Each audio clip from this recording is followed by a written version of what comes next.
Tales from the Tavern was recorded in front of a live Twitch audience. I'm Commander Shepard, and Tales from the Tavern is my favorite stream on Twitch.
Hello, everybody. We are back with another episode, albeit slightly late, of Tales from the Tavern. We had a few tech issues that we needed to work out, both before we all got together in the green room and then again after we got all together in the green room, and everybody's microphone was just like, no, this is not a thing that's going to happen tonight. But we made it work because of the power of friendship, and now we're here. So I would like to have everybody get a chance to introduce themselves. Tell us a little about who you are, what you do, where we can find you on the social medias and all of that good stuff, and we will go from there. So, Aurelia, we're going to start with you. Tell us a little about yourself.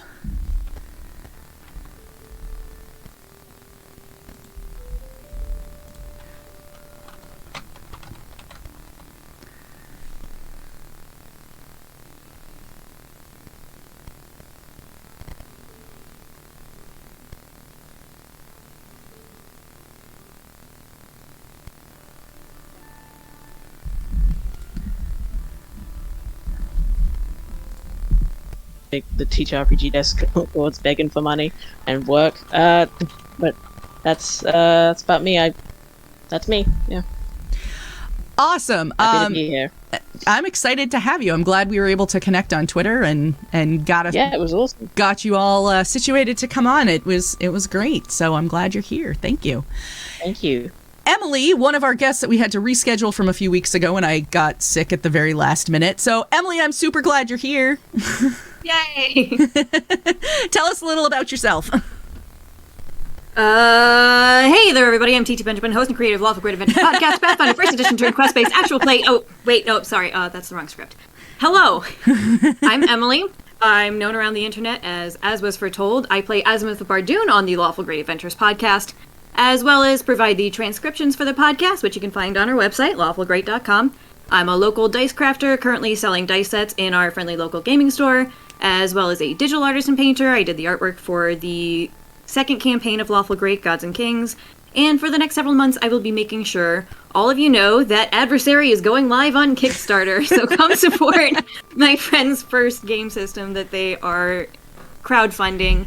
It's Ben, but it's also Ben. Zad. And the art and layout were done by Ty from Roll for Chaos, so it's just all kinds of really great people that we know and love. Yes, Ben and Ty are very good friends of the channel. Ben's been on this stream on multiple times. Ty did the overlay and the intro video and has redone my logo. I can't even tell you how many times. So, it's great. So I'm excited for them. I'm really, really looking forward to it. I've already got the Kickstarter notification set up, so let's go. Me too. I can't wait to find out what it's actually like. Right? Awesome. Well, I am very glad that you are here and we were able to get you to come on this week. Carlos, tell us a little about you. Hi. I'm really bad at these. Let's just get that right off the bat. But My name is Carlos, and I am the Dungeon Master for Power Word Frail, an actual play 5th edition Dungeons & Dragons podcast, which you can find Mondays every week, wherever you find your podcast. You can also find us, team, crew, Twitter, PowerWord_Fail. You can also find us on Facebook at Power Word Fail, and also you can find all the things you also need at actualplaypodcast.com.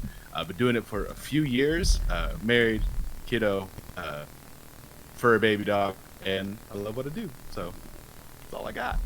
Awesome. Well, thank you. I'm excited to get to chat with you a little more. Kaz, the DM, welcome. Hello, thank you for having me, Luna.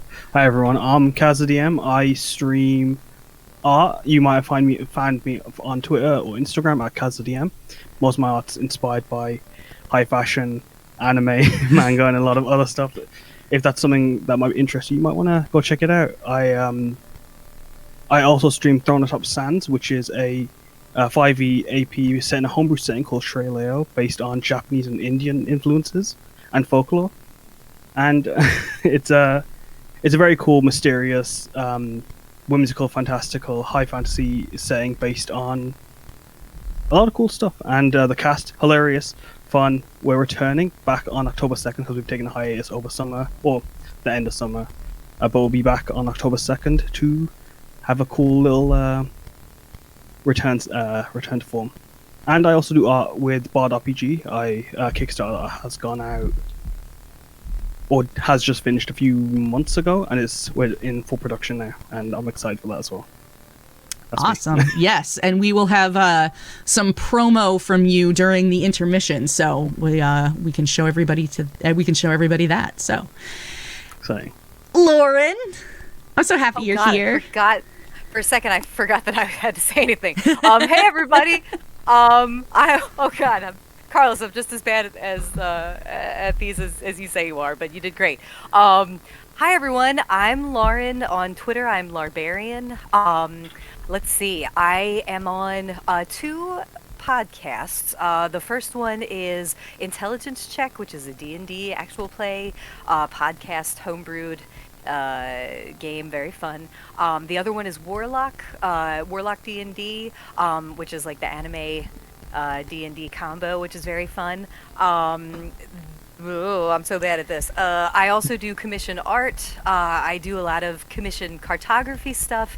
Let's see. The most recent thing I've done is with the Lost Lorn Company. That's Mark Reinhagen, who created Vampire the Masquerade. This is his new gaming company, which is super cool. So I've done a couple maps for their Kickstarter books, and I'm working on another 2. So yeah, that's pretty much what I do. I do art stuff, also digital art, painting, sculpture, a bunch of other random crafty things. And yeah, on Twitter, as far as D&D stuff, I do some goofy posts about D&D inspirations and assorted other things like that. But yeah, all of your bios are much more impressive than mine. But yeah, that's it. Lauren is also a confirmed druid. I do like plants and animals. It's a known it's a thing. life goal. I'll take it. Max Cheers. for the guy who made Vampire the Masquerade. Right, You guys whatever. are more impressive. You all are doing more stuff. I'm just saying is all. I'm just saying is all. You guys are all doing cool stuff. But keep it up. Keep it up. It's more impressive than me, but I love it. I love it. Everybody's doing neat stuff. I know. Lots of cool people out here in this space. I love it. That's one of the things that I really like about doing this stream is I've met some very amazing people. All right. So for anybody who has never been here before, let me tell you a little about how this stream works. So Tales from the Tavern is basically a roundtable conversation where all of the questions that we talk about come from you in chat. So if you have a question that you would like our panel to talk about, feel free to drop your questions right into chat. I've got a moderator that will make sure that we get them so we can answer them, and we will talk about almost anything TTRPG related, and probably some stuff that is not TTRPG related. We often have discussed, snacks, movies, cosplay, conventions, stuff like that. So yeah, we'll see where that takes us. If you have been around for a while and you've got some channel points racked up, we do have the Ask My Question Next feature. So if you would like to have your question bumped up to the next one in the queue, please feel free to use that. We have 3 of those available every night. And my cats are on my bed right now, and they would very much like to remind you that there is the Treats for Kitties button available 3 times a night. You can give them cat treats. Aww, And they would appreciate that greatly. Continuously? that's so cute. They will come up on my desk. They will eat the treats. Molly may stay and hang out for a little while. Daisy is camera shy, and so she will never, ever, ever stay on camera. Maybe you'll be lucky if you catch like her tail, but she will not let you she will not come on the video camera. It's really, really funny. A tail sighting is very important. It's true. Right? Like Sasquatch. Here you go, Daisy. Look it. She's looking right now. There was one redeemed already, and so she's looking. She's like, she heard me open the drawer, so she's like, oh, they're right here. They're ready for you whenever you want to come over. All right. So now that we've gotten all the important information out of the way about like how to get my cats to come on camera, let's dive in with some questions. So the first question that I'm going to start everybody off with, because you are all first timers on the stream, so we have a very important question that we need to know. When you are playing at a physical table with actual dice, do your dice have to match? Yes. There are people who don't. There are people who don't match. There are. What do you never mean by match. match exactly? Match the character? Match the colors? Yeah. Yes. I assume it's set. I assume. Like, I personally, I don't match them to the character mainly because I don't buy dice like that. My new set of dice are kind of like that. Like, people have gifted me a bunch of dice, and like they usually fit for characters. So like, I'll have them as a set like that. But like generally, I didn't care for it. I just picked like my favorite color. I had these pink and yellow ones that are in my box, like they're somewhere at the bottom. But like they're like my custard of rhubarb set. I call them. But like they're very pretty, and they were my favorite, so I would always use those. Yeah. I love it. No, I love them, but I don't. But now I have these gemstone dice. These cat's eye, I think they are. Let me. Ooh, what color cat's eye? They're I have. blue. Ooh, those are pretty. Those they're are gorgeous. I bet Like- those sound nice to roll. Oh, they're so satisfying. Let me just. Hey. Full. Ooh, I love Oh, Nice. And like I like love that. them. I actually am not a dice person. I mean, I make dice and some for friends and stuff, and I love giving people dice, like all the crazy dice. I myself, though, barely get to play in person. I'm always online, so I just have weird dice. So I have like D100s, D24s, you know, like all the weird dice. I'm not a fan of the. I love them, but I can't afford them, so I just buy them for friends Yeah. instead. But no, I'm not a matcher. But I love, my favorite thing is to have the big D100 and swing it around in the bag like I'm going to hit someone. Because that thing's huge. Yeah. I guess that's how you roll for damage. right? That's how you definitely. Keep that in your as your self defense. Right. Yeah, Just just whack somebody with a D100. That'll teach them. That's funny. Sure, that's not a crit, DM? Because It it's is about to be. now. When I went to go visit some friends in Canada, I like in one of my socks I had all the dice, and so I would just swing it around, and they were all metal. So it was. Oh, you're meaner than me. If I hit someone, they would have died. The sock full of quarters. Like, I have grip issues. It flew out my hand once and cut right into a poster on my wall. Oh my It goodness. was in a sock. shit. It was That- plastic, I swear. I don't know how it did it. That's better than I expected. I thought you can say it cut you. I'm like, oh no. Oh no, that's happened. But that's because I fell on dice once. Oh, jeez. Oh! Was it a vat of D4s? Oh, no. It was a D4, Oh. about 4 D20s, and have you ever heard of Star Wars FFG narrative dice? So basically Yes. D8 and D6s. Oh, Yeah, okay. just fell on them right on my ribs. Oh, gosh. Ouch! Oh, See, my God. gaming as a disabled person is very dangerous. Those dice, they're not for us. They're against us. It's true. Oh my goodness. My current... But I do love dice art. best thing ever. When someone makes a unique dice, I'll stare at that for hours. It's lovely. My favorite set of dice right now, the full polyhedral set is downstairs, but I have the D6s here right now. So this is what they look like normally. They're kind of like a purple, like swirly purple color. But Yeah. I've been charging one up, and they glow in the dark. You can't really see it, but there's little like glowy sparkles in it. Yeah. So those are my favorites right now. So I have a D6 set up here on my desk, and then my regular set is downstairs. Cat. I This see is cat. Molly. She came up and had treats. Molly. Yeah. Aww. Yeah. She'll Molly, probably hang out. what kind for of me. dice do you like? She likes the kind that she can knock on the floor. I was gonna say the cat move. Classic. Molly, floor rolls don't count. Keep it on the table. I do have true. some really funny pictures. We a couple months ago we did play a one shot at my house, which we haven't played D&D at my house since pre-COVID. So it was the first time in a couple years, and I have some really great pictures of her like sitting on the battle map in the middle, like as cats do. So That's a I pleasure. am your god now. yep. My I am favorite Molly. pictures are like when like it's a cat at the table, and then it becomes a part of the map, so they just climb on. Yep. Oh, there's a cat now in this encounter. Yep. I love it. Cats making everything way more exciting.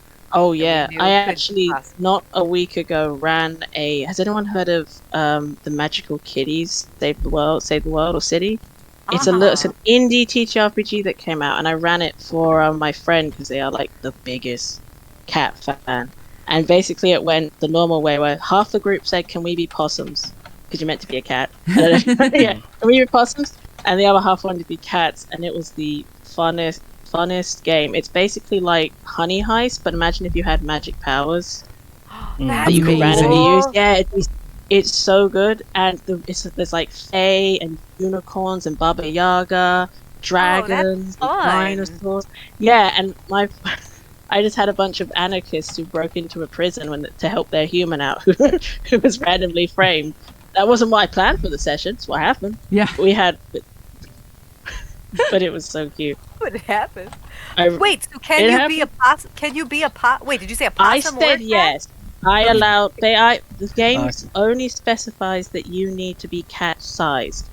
So I said you just have to believe you're a cat. So I had a possums and another possum, and either one believed it was a trash cat, and the other one just thought it was a cat because its owner was like old and thought, "Oh, it's my kitty."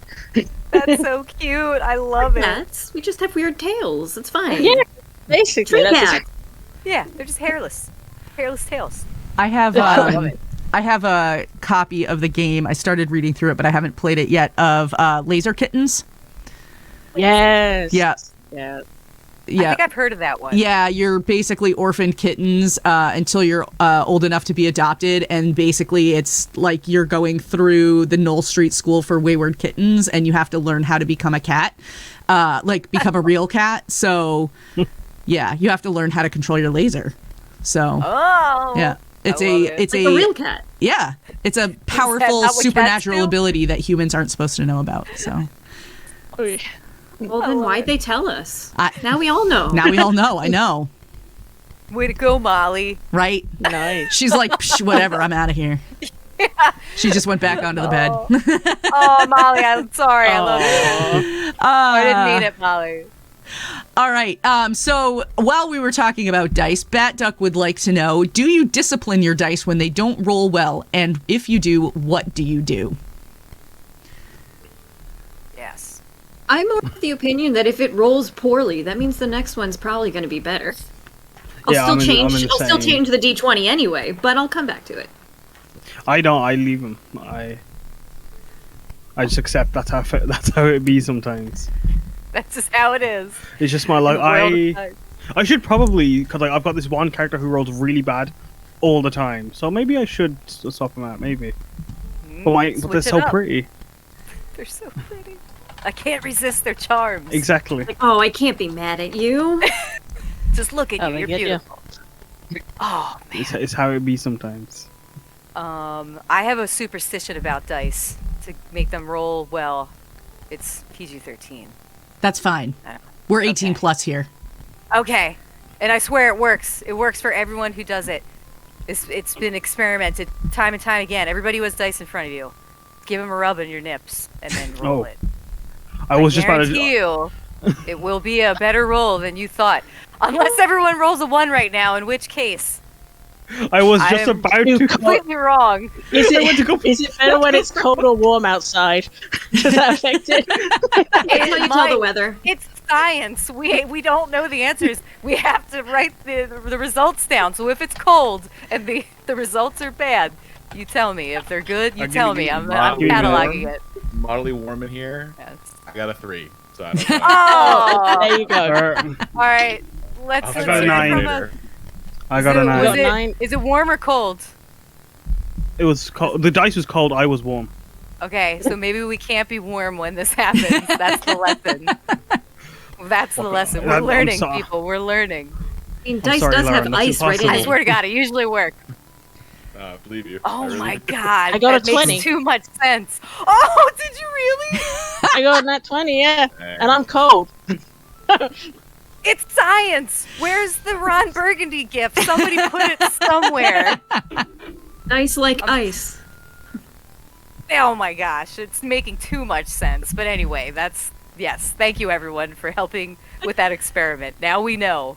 And what now to this do. is an educational stream. Yeah, you know. It's PG-13. Sorry, everybody. That was fresh. Oh, I love it. Okay, but do the dice that you do that with have to match if you do 2 at once? They do not have to match, but I would use the same dice that I would use for the character. So I have my ranger dice and I have my cleric dice, and then I just have a bunch of randos. But if I'm playing my cleric, I've only got to use the cleric-y dice. And then the same deal with the ranger. So that's the rules. As long as it's the one that fits the characters, you'll be okay. And apparently it's got to be cold. You have to be cold temperature-wise, otherwise just don't bother. That's what we learned. You can sense everybody. your fear. Yes. It's It interesting how like there's a dice culture about like that is really superstitious in that way. I don't know if like it's just like it's a meme or if it's just for the joke, but I can't imagine there are still like superstitious people about it, and it's so interesting to me. Yeah. 'Cause Yeah, it's like I that do in love a good baseball and superstition. stuff. Yeah, you Some got lots people of don't want superstitions. other people to touch their dice. No, even, I don't think. you can't touch Yeah. mine. Not unless I tell you you can. Like, if I offer you my dice to let you use one for something, that's fine. If you just reach across the table and you grab my dice, I will absolutely slap you. Luna's got that D100 in a sock, just ready to go. You want to touch my dice? I've got a couple of, like, half-pound D6s downstairs. I keep them prepped. There you go. Just use them. Slingshot. Right? Pew! There is Catapult. superstition, to be sure. Oh, sorry, you were saying something. No, go ahead.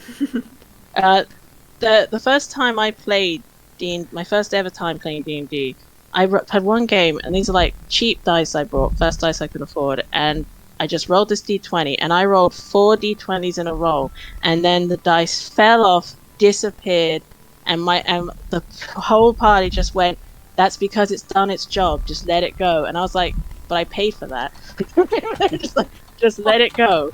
It's done its job. And I was really, I was like, but I couldn't find it again. It's always superstition. And I've never found it since. Went back into the ether somewhere.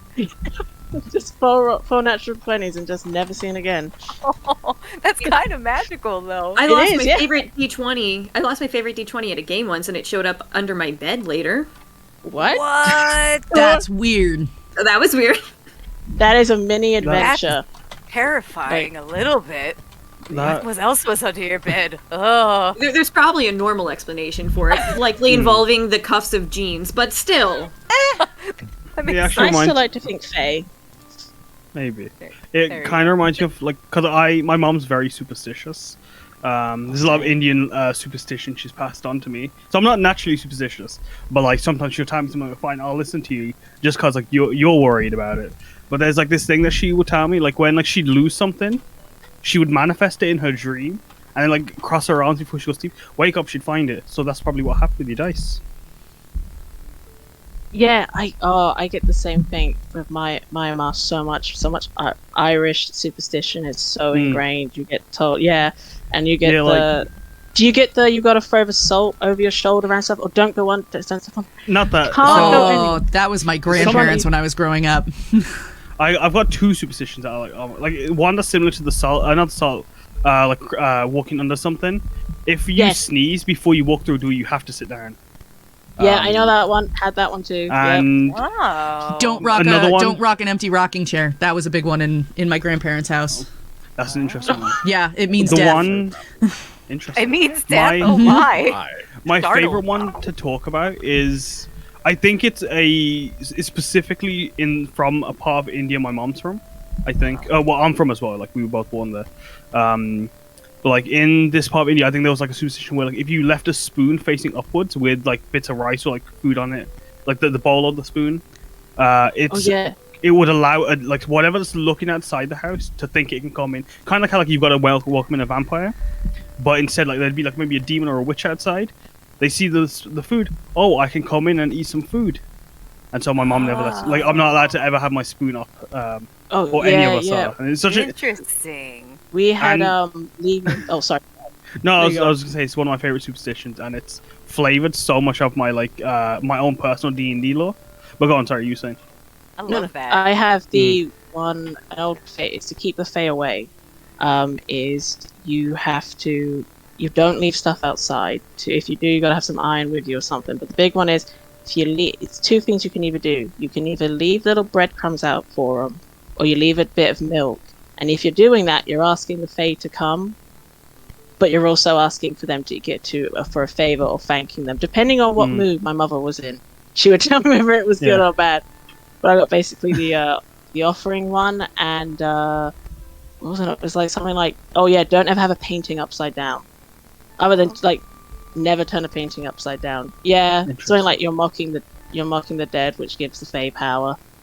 Interesting. My mother's family's from literal back in Ireland. They were the people who were talking to the fae, if that was one of their bits. So they were she's like, I'm not superstitious, and then is like sees me step on a crack and lifts my foot up as a child.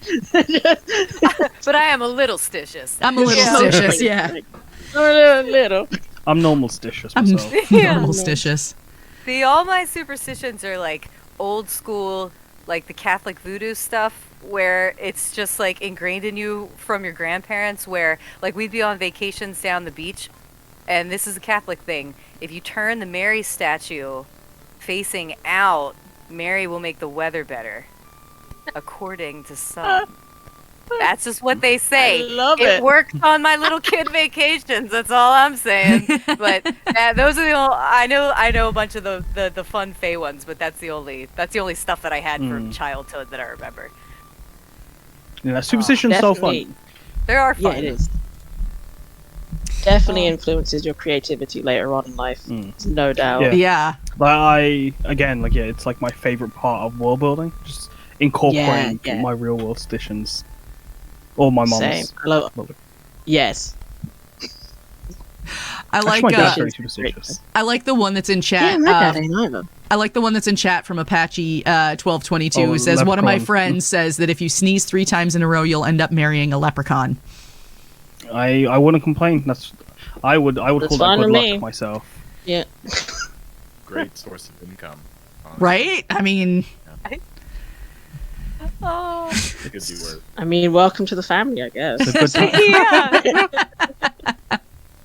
Oh. Is it the leprechaun from the movie The Leprechaun? Oh, good question. And it's a deal breaker, because otherwise, game over. I don't know about that. I do love Warwick Davies, but I don't know. When you said that, I was thinking of Rumpelstiltskin from Shrek 4. I'm like, no, that's not a leprechaun. That wasn't the leprechaun at all. Might as well. But Rumpelstiltskin would just be just as bad. I think. Oh, totally. Oh, hell yeah. You take your baby. Like, This is weird. that's actually interesting. Like, it's like a genie almost. Like, it's how like genies are portrayed in like their lore as well. So it's very. I think it's very interesting how like it's.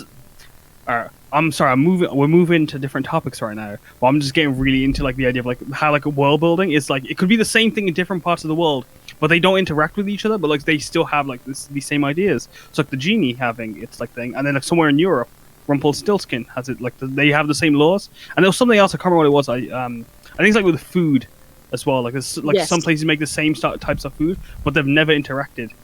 But then like it's culture. Yeah, have you seen the same thing with how you place your food when you're finished with it? Like it's called etiquette, but it's actually from old superstition, and almost every country has some similar grain there.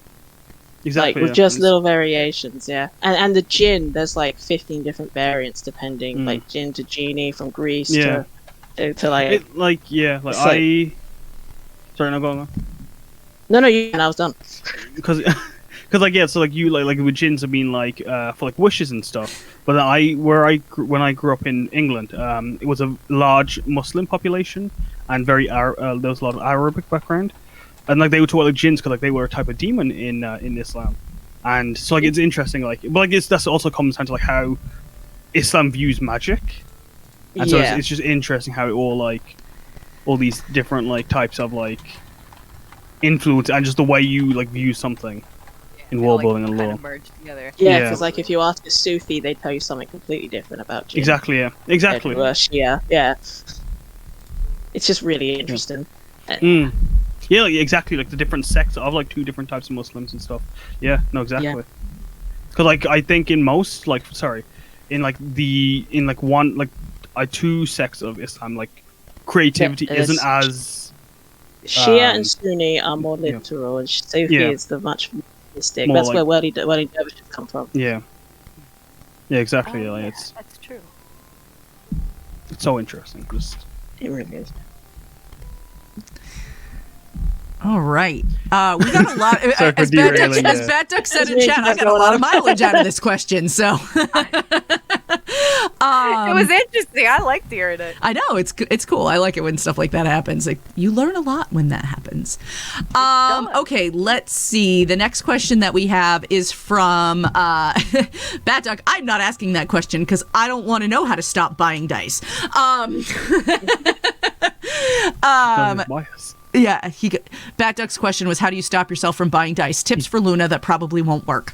You start making them instead. We can ignore the question. Right, we're just ignoring it. Yeah. That's I reserve that right. Sorry, so. The internet. All you have to do is start making them inappropriate question, and we're skipping it. No, the next question comes from Gum Malau, and he would like to know, how did you come up with your current tag for social media and Twitch? Okay. Oh. Am I? Do you want me to go first, Kaz? Do you want to go first? You go first. You go first. Ladies first. Let's see. I think my Twitch and my Twitter are the exact same thing because I just didn't know what to use, so I was Larbarian, which was my Diablo 3 barbarian character, and I was like, yeah, that works. Sure, whatever. And then I didn't know how to do the @name. So it just defaulted to my actual name, and I never felt like changing it because I didn't know how at the time. So that's pretty much the story of my name. It's not very good. I do like Laura Barbarian. I think it's really funky. Thanks. Yeah, I think it's pretty good too. Thanks. It was she was such a good barbarian. I loved her so much. Oh. Mine. I think mine's got a history to it. But like not like that way. My ex, back when I was in college, when I was studying music, I would just talk about how like I hate jazz, and like we would just make jokes about jazz hands and stuff like that. And then I would just give him the old razzmatazz, the old razzle dazzle. And then she was like, you know how like people like there's like people have nicknames like Haz for Harry and stuff like that. Oh, why don't you go by Kaz? Because like we were trying to come up with an Instagram name for myself. Like the razzmatazz, like the Kazmatazz, and I thought it was hilarious. I was, by the way, and I still am. And so I started using that. Thank you. I like and that. And then, thank you. And then I started Kazmatazz. Give me the old Kazmatazz. But then I started going to Twitter and Instagram. I started on Instagram first, but I already used Kazmatazz for my personal account. So okay, fine. I'll go with Kaz the DM for everything. And I wish I didn't. I wish I just not delete my personal account, but just purged it and just went with Kazmatazz because I think it's funnier.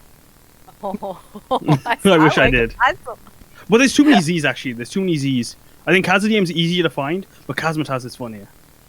It's got a nice ring to it. Yeah. Yeah. That it does. That it does. Thank you. Mine's boring. Mine's just the podcast name.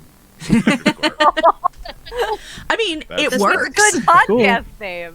Yeah, it's a good name. Just. I wish I had a story. Nothing. I still love it. Carlos. You're good, brother. Thank you. Oh. It's a good name. That's a good name. I didn't make it, so that's why it's good. I had some pretty outlandish names for the podcast, and someone in the group was like, "How about Powered Fail?" I was like, "That's so good. Why didn't I think of that?" Good one. But, Yeah. It's like naming a band. That it's tough. Yeah. It is. Names are hard. Yeah. They name- are. Names are hard. Facebook named my son. I didn't name like my son in all the top 10 names of children in 2017. And that was the first one. So, Kai, that's how you were born and raised and named. Social media. Yay, social media. Process. Yeah. Someday I'll watch a stream and learn where the name came from. So that's where it History. came from. That's Yeah. where it came from. Mine, His name is Kai. mine was pretty straightforward. So Luna was my call sign in the first ever like co-op game I ever played, which was Jedi Academy, and yeah, and so and it was like. It was hardcore, man. Like the group that I played with, like we had a ranking system and like, yeah, you got taken on as an apprentice and it was intense. And so that's where the Luna came from. It just kind of stuck. And then gamer, cause duh, and mom, cause I'm a mom. So Wait, take us from the top. And walk us through it again. You're going One too step at a fast. but Too like fast, my Luna. username on the internet has been some variation of like gamer mom Luna, mama Luna, like somewhere in that vicinity for like 14 years. So like the Luna came first and everything else just fell on afterwards. So Love it. I love it. If it ain't broke, don't fix it, as they say. you know, and it's Right? funny because it's like It works. it cracks me up because it's like I'm like, all right, I got gamer mom Luna on Twitch, I got gamer mom Luna on Twitter, I got it on Instagram. Nope, wasn't available on TikTok. Oh, I was like, who did that? SMH. I have a TikTok that I literally never used because I downloaded it just long enough to check that the name was available, snag it, and delete. Like, okay, I have a TikTok. I'm probably never going to use it. There you But go. it is as what they're told. It exists It somewhere. exists. It does exist. They do exist. I think As Was Foretold is the coolest screen name that I could have come up with in the most uncool way. Because it was just a bunch of Do things foretell. falling together, pieces lining up of every few years or so, I'd get really back into playing Bejeweled for a week. Oh. So one night I was just playing Bejeweled again, and I was going out after 5-10 minutes every time. So I was like, I'll just have one more game. I'll just play one more game and go to bed. 2.5 hours later. 2 million points, 90 levels, the longest game of my life. And it's like, I could just walk away and quit, but I'm just gonna tank it and try and lose. And I have no proof because I had deleted my Yahoo account, so I had no way to track the score. I was like, I'm gonna make sure that doesn't happen again. And my usual screen name was taken, so I couldn't take it, and I needed a new one out of nowhere. Right after a Tumblr post got popular, there was just a list of fun ways to end sentences, like, and then the wolves came, and one of them was as the prophecy had said. It was like, that was in my brain. It was like, as was foretold. That sounds great. So it was my Bejeweled name that just As was stuck. told. It's like, this is too good. I'm gonna use it for everything now. There you go. Thank you, Bejeweled. We love you, Bejeweled. Haven't played Bejeweled since, but thanks for the screen name. Mine's a weird in story, an in joke. It's weird. Basically, the easy one is my actual business name is just my first name and a pen name, so it's Aurelia Seating. That's my business name, but my name everywhere and what I go by is Badger or the AC Badgers, because we had a cat that we rescued that we named Mau Mau, Chinese for cat, basically, because that's the only term they'd respond to, and I was learning Mandarin, and they responded to Mandarin. Don't ask. And they had lost their ears. They were a very unusual cat that made very weird noises, was addicted to coffee. Once again, they were like 35 years old. We had rescued them from a farm, and they just looked like a badger, a European badger in every way, and they moved like a badger.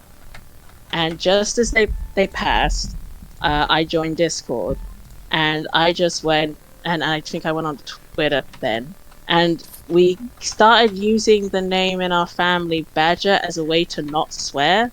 If we were in front of public, we'd say, oh Badger, like that, instead of like saying like bugger and things like that. And I just kind of went with Badger, and ever since then, it's also because a lot of people can't pronounce my name correctly, and I used to get that in school, which I'm sure many of you can probably relate to, and so I just say, call me Badger.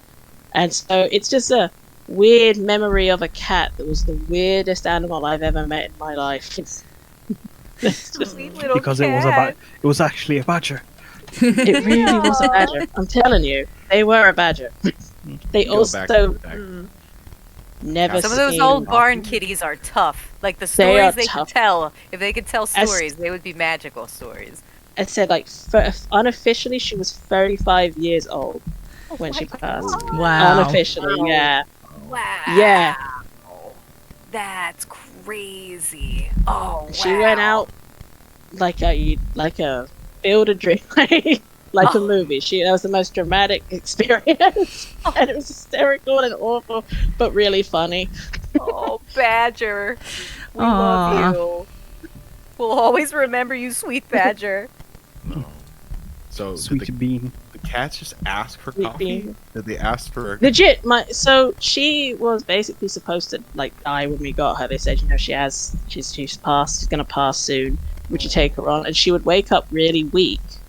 And then basically my dad would put down a coffee by accident, an espresso, and one time she drank it, and that should instantly kill a cat. No, don't ever give your cat coffee, ever.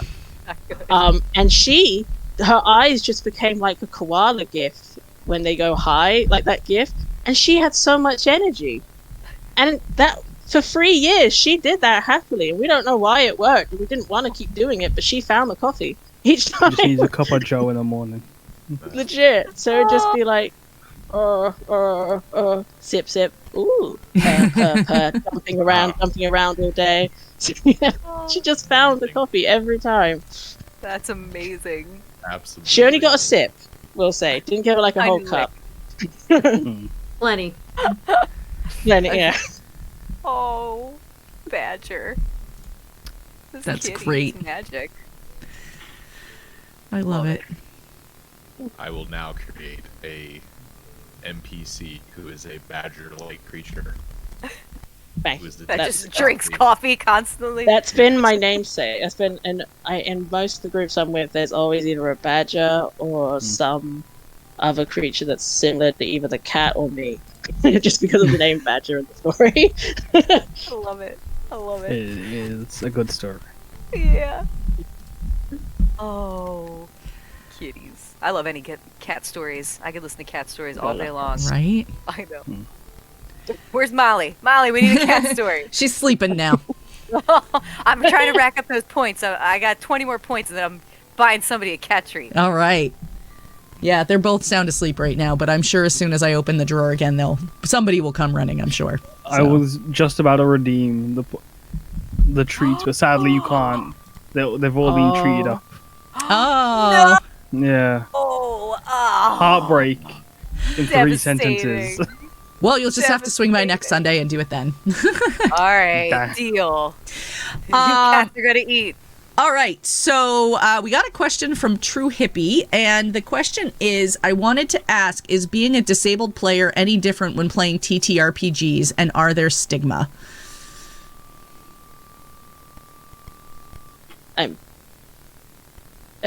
Yes. But yes, 100%. But I feel like that question stuck to me right now. Yeah. Yes. I mean, yeah, I guess I would add yes. I'm not disabled myself, but like I've seen a lot of discourse regarding like stuff like the wheelchair, for example, like that was added to D&D, and it just not intrigued me, but like, it annoyed me how like problematic it like became, because it shouldn't have been, if that makes sense, you know? Oh, it's been like that since I started any TTRPG. Just Yeah, I can imagine. Yeah. DMs see you wanting to be a disabled NPC as you should be punished for it, like removing your speed, or they ask why you don't want to be like perfect or fixed.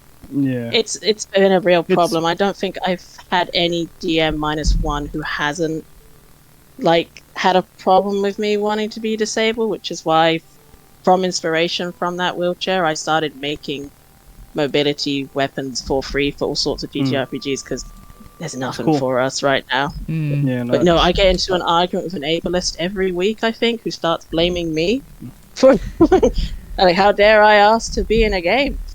It's always my fault. It sucks. Like I had an experience with the game, like this community game I run. The character wasn't in which they wanted to play a blind character, and so like my initial like thoughts on it were like, it's like there's like the whole idea like it's like I didn't know how to handle it, like because I didn't want to come off as insensitive when I was running, so I would like more. I feel like it's not that I want more resources, it's more I should just look out for the more resources as like a DM myself. But when like the player asked me, it threw me off. But then like when they like, it's like I feel like there's a way to like you can play, like you not play the disability, but like there's a way of like engaging, because like this character was like they would the player wasn't blind, but like they would have they were playing like a character that like was like they just needed to touch everything to feel it. But like I generally like in the game I wanted to treat like your character is blind, but you're a level 3 adventurer.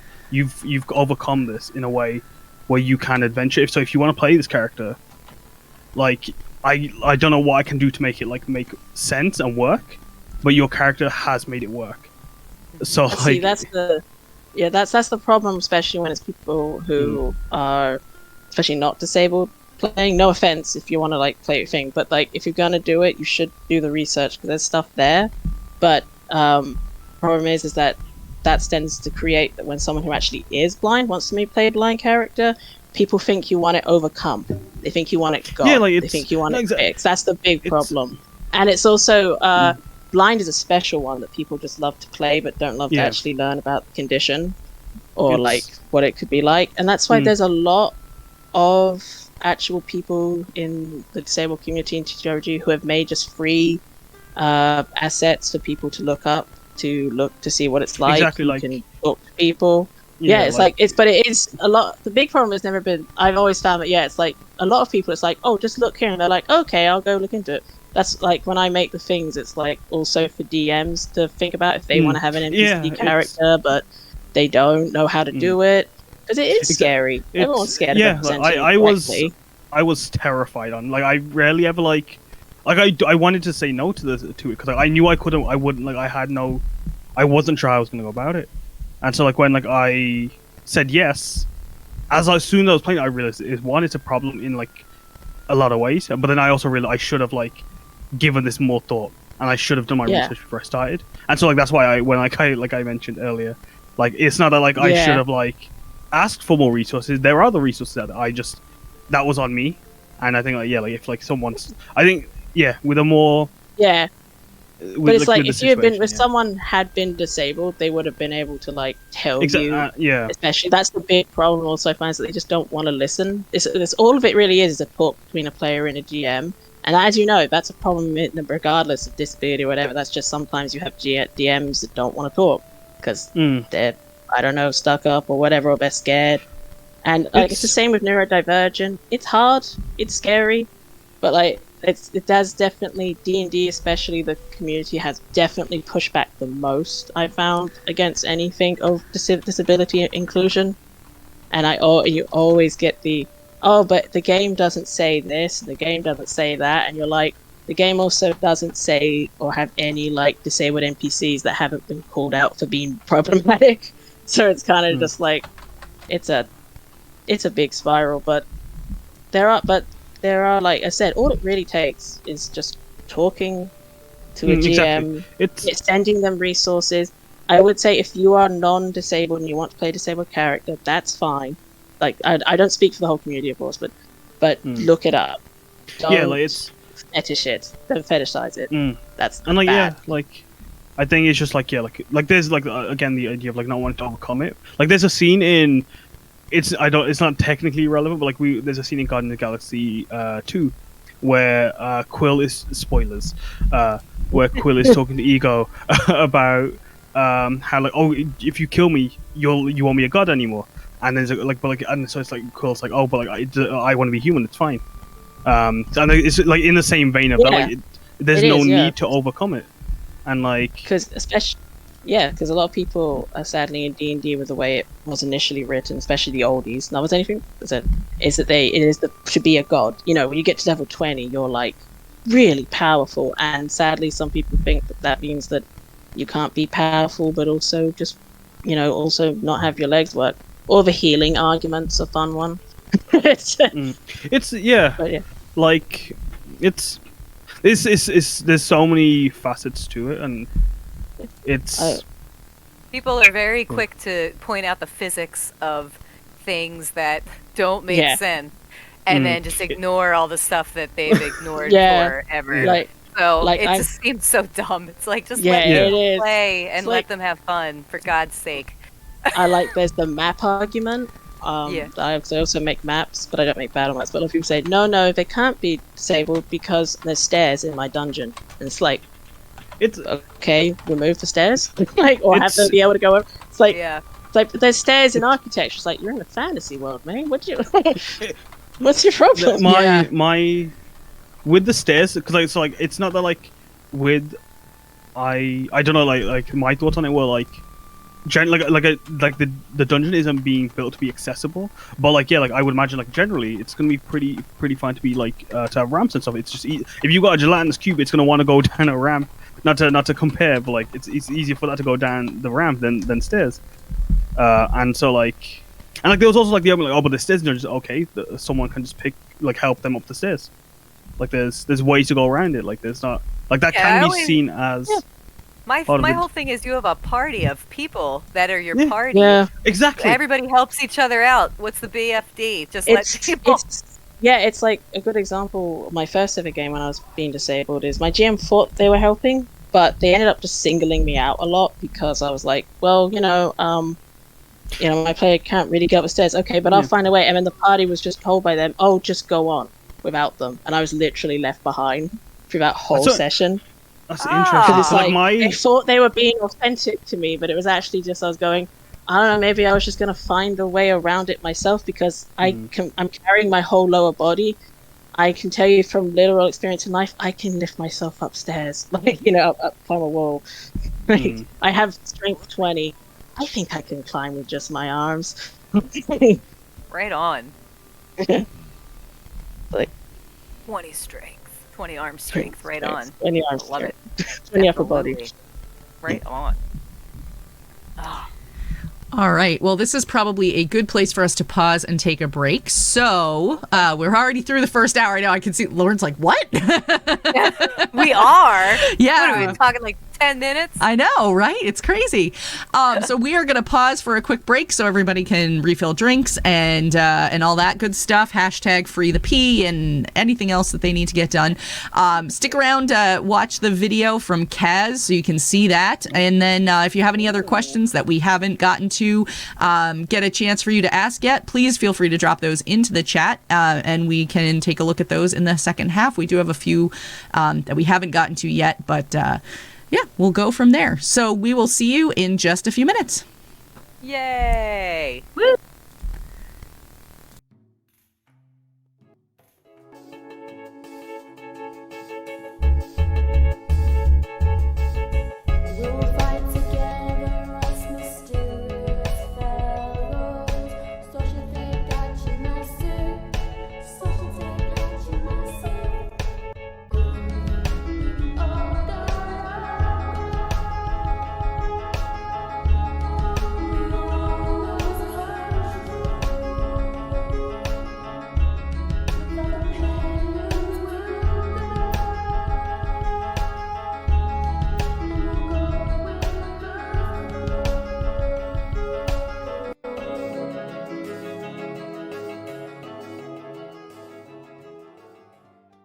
All right, we are back. There was some really great conversation happening in the green room, and I just didn't want to interrupt. But anyway, we are back from our break. Hope you guys all had a good break, and we're able to refill drinks and all that good stuff. We're going to jump back in with the questions. Let's see. The next question that we have is also from True Hippie, and the question is, what's a new D&D or other TTRPG item that you have made that you think nobody else has made? Be proud and share. What was the question again? Sorry, I zoned out. My brain just like went. Nope, that's totally fine. So the question is, what is another D&D or other TTRPG item that you have made that you think no one else has?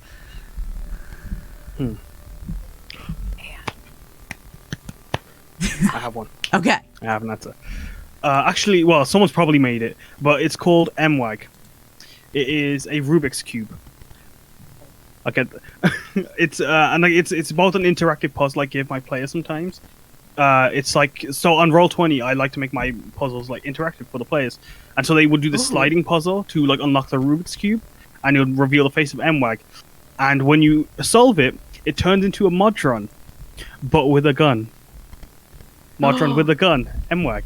Oh. And I love it so much. Ow. It's the cutest little thing. It will be obedient to whoever solved the Rubik's Cube, but in the cutest way. Like, it'll want to shoot anyone that like poses a threat to its lord, but like in the cutest way, because it speaks like this: "Hello, my name's Modron with a gun," and when it shoots, it says "bang." Bang. Just like the piece of paper that shoots out. No, it actually shoots you, but it'll say "bang" when it shoots you. Just something about cute voices with guns that's a little endearing. It's Yeah. a beam. I love it. I love MWAG so much. Oh, that's awesome.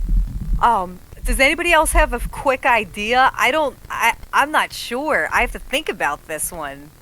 I am like 90% sure someone's probably had an item like this, but I once had a dagger because one of my players was really in tune with the trickster goddess of my world called Ashruna, and Ashruna gave this player a dagger, and whenever it was like just a normal dagger, quote unquote, whenever they hit something with it, I'd roll a d20 and there'd be a comical, fantastical effect ranging from that thing growing tons of tulips all over them, or be the goddess herself coming, opening a portal, taking the creature in, and then spitting them back out like dead. Like, it was cool. Yeah, turning the creature into bubbles was another one. That's probably been done before, but It gives me like But it's because awesome. I remember playing a Wild Magic Sorcerer having like very similar effects. Like he'd start speaking and bubbles would start coming out of his mouth, or he'd start growing flowers. So I always love just wild magic. Yes. Like that. That's fun. I can't. I'm sure that everything I've ever made up has already been done. but if anybody ever wants to search through, I have so many D&D inspirations that I just saw from Pinterest pictures, but I'm sure many of these exist somewhere in a book that I haven't read. That would be to be my fair, assumption. I think loads of people have an MWAG of their own. So like, if you don't know someone else has it, it's original. It's yours. There you go. Yeah. Well, if Yeah. that's the case, can I just tell a story about something that I thought I made up and I was totally wrong? So I was watching a football game with my now husband, boyfriend at the time, and my good friend Kilroy, and I was like, "You guys, why don't they just give the ball to the quarterback and then just everybody block?" And they were like, "You mean the quarterback sneak?" And I was convinced that I made up the quarterback sneak. And to this day, I technically did. And it's the best move in football. And every play should just be the quarterback sneak. See? That's all I have to say about that. It wasn't D&D related. It was football related. But I stand by it. You could do some like the rogue sneak, like not like it's not the rogue that does it. All the tanks create a wall, and they pass it to the rogue. And the rogue gets everyone's attack on this like big AC wall, though. That is I some don't know. Kazbataz right there. What I like to call that in the Yes, business Fred, is the yes. Cazzle Dazzle. The That's castle the dazzle. Kazbataz. That will be stolen. That. That will be stolen and used. In the Take it, future. it's yours. Borrowed. Gore. I wasn't listening. What was it that you were just stealing off me? Sorry, I didn't. I wouldn't know. I make a lot of items now, so I guess my favorite would probably be the hunter's crutches or the mobility kit, because I know people, and I've made the mobility kit for both Hunter the Reckoning, great game, and D&D. That's really fun. I can't remember.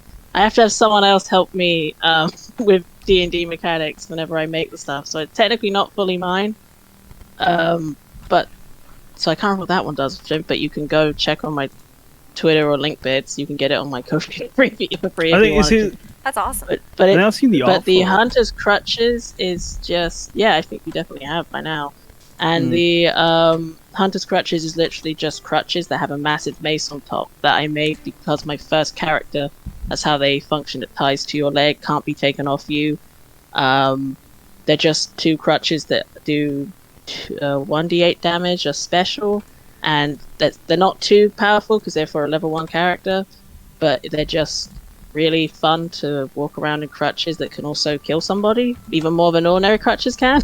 Just have your weapon, just a old rowboat. Do you remember those old robots, those things that did the perfect chop? They were like chopped nuts, or they were like toys that did this little arm chop. Just basically just imagine doing the that. one with the. Like a Yeah. nutcracker? Yeah, just Wait. kind of imagine Is just it one of doing the white that. ones? Oh, I think it's the white ones, yeah. But just imagine if know- basically just with a stick, just lifting it above your arm and just going whack and killing on, just smashing someone's head open. just those. Basically, I think that's my favorite one. It's the most. And then mobility kit was just, it just exists just to basically help someone who wants to have mobility issues, but have it like shown on their character without having to like worry too much about mechanics being in their way. Oh, So. that's awesome. I like that. That's way Maybe cooler done than the one thing that I've created myself. Yeah. Because it was totally like there's just one of those like stupid silly ideas, and I was like, I'm gonna write this out, so I did. It's okay.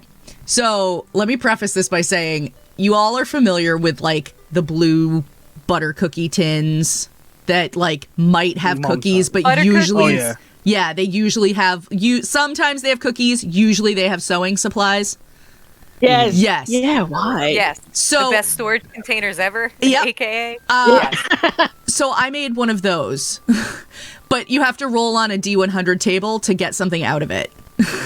that's cool. Oh, that's awesome.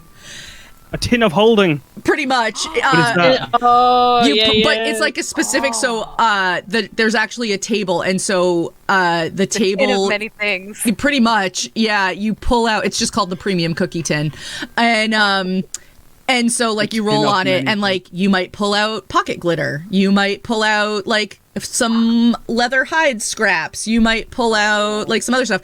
But if you roll, like, between a 96 and 100 on a D100, you get 4 cookies. Oh, Nice. do they do anything? There's Yeah, cookies in this cookie tin? They'll heal you. Oh, it's pretty good. So, That's pretty yeah, good. it was totally meant to just be, like, super silly. And so, like, some of the stuff that's in it is, like, you know, like, you find a needle and, like, a scrap of thread. Like, that's totally useless, you know? In an ordinary Never thing. know. You might need that needle and that scrap of thread for something. You might. It's totally, you could. True. But, yeah, I have fun with that. Oh wait, I did actually remember my favorite one because it's a pun. It's the Zimmer's frame, which is a Zimmer frame, or as you would call them, a walker in America. Oh, my And goodness. it's a Zimmer's frame, and it's from the Plane of Fire, and it's an evolving Zimmer frame or walker that you use that literally spits fire, and you need to evolve it with your player so it's still useful in later level. You need to go to the fire plane, have a fire dragon breathe on it, and then the fire gets more powerful. It can also walk alongside you. That's how it helps you like move more. It's not wheels because I have it just little like ashen fire legs that just walk alongside you. Cool. Yeah, I love that that. one. Just the That pun alone. And then you Also have to a give reason Zimmer to go to flavor. the Plane of Fire, or that would be awesome. Yeah, yeah. Like people need to go to the City of Brass more. Check off You another say reason. City of Glass? I think it's City of Brass, right? Isn't it City of Brass? I can never Brass. remember. I've I never think heard of Is it. it That's Brass? why. Brass? I think I think it's Brass just- was BRASS. Yeah, I think it's Brass, right? So Yeah, it's somewhere in the fire plane. I can never remember. Because I've never like what's it called? I've never. Oh, City of Brass. Yeah. Sorry, City of I heard Brass, City right. of I heard City of Glass. Oh, that'd be actually really fucking cool. Someone steal that. Someone should do City of Glass. 'Cause everyone here steals City of Glass. True Hippie said So- Brass. Careful Thank is True the city Hippie. of glass. Oh man. Yeah, Is that- ouch. How's everybody say? Am I the Philly person Brass? saying brass? Brass. Brass. Yeah. It's a Brass. I say Philadelphia. brass. Yeah, Oh, I love I say that. brass. Yeah, we say brass. Yeah, Brass. That's so much prettier than It sounds much more brass. elegant. I Yeah. like brass. Philadelphia. I'm Brummy, so Brass. don't listen to my accent. I love it. I We go love into it. accents that we're going to be here all night. All night long. I love it. I love it. We're just Oh. warming up, everybody. All right. Someone typed it in chat. They just typed brass. All right, let's see. The next question that we have is from We Are Night Stalker, and that is a question for a DM GM. Is it hard when trying to figure out how to handle a party when they go off track? Oh, you mean kind of like tonight? As an expert GM, Love you, it's my Luna. name. As you notice, I just kind of let it go. So Let it go. that's just I every make like Tales, Elsa really. and let it go. Love it. I love it. Anymore. I've had recently had the luck of playing games with like up to 10 players for like the past 3 weeks or so. It's always tricky getting back on track. I think usually an NPC is good at helping it or giving them something to suddenly get their attention. Have something start fighting them or have something explode next to them. That's what you can do. Oh, IRL. No, actually no. I didn't say that. I can't say that. But that's tough. No, Do yeah. people have distracted players? Do the rest of you all have Yeah. distracted players? Oh my god. I am the distracted Yeah. player. Right? So- I know, that's All the my problem. players have ADHD. I literally you just have to adapt. While we're playing a game, I've got to let them play other things because it's just the only way Yeah. to help them. So you're gonna hear in the background and be like they're completely listening, and then you'll be hearing someone playing like War Thunder or something, just doing something. Woo-hoo. Oh. I'm just like, oh, sound effects. Yeah, that's fine.